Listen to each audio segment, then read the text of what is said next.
bu fekkee ne yaa ngi doog dugg ci seen chaîne bii di Diwaanu Xasaayid TV ñoo ngi lay ñaan nga abonné te bës cloche de notification bi ngir mën di jot ci vidéo yi ci nu mu gën a gaawee tey bës j'aime bi di partager vidéo yi ngir mbokki taalibe yi mën di ci jot. asalaamaaleykum wa rahmatullah. bind juróom benn ci fere ji ñi ngi woon ci maskayet yi ci kaw araf yi.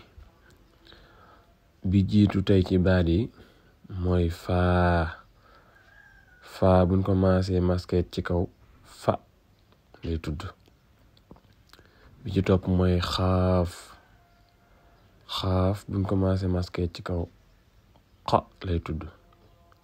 bi ci topp mooy kaaf buñ ko maasee maskayet ci kaw ka lay tudd. bi ci topp mooy laam buñ ko maasee maskayet ci kaw la lay tudd.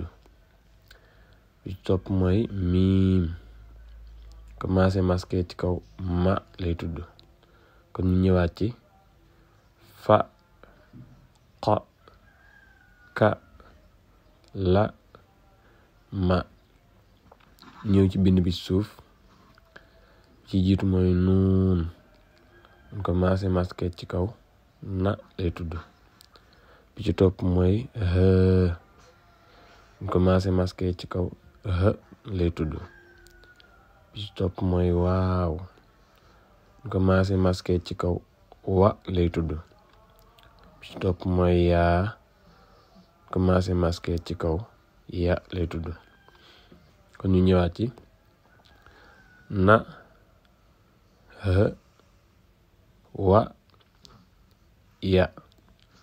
ñu ñëw ci kaw fa xa ka la ma na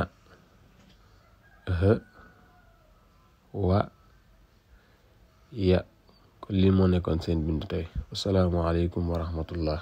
bu fekkee ne yaa ngi doog dugg ci seen chaîne bii di Diwaanu Xasaayid TV ñoo ngi lay ñaan nga abonné te bës cloche de notification bi ngir mën di jot ci vidéo yi ci nu mu gën a gaawee tey bës j'aime bi di partager vidéo yi ngir mbokki taalibe yi mën di ci jot.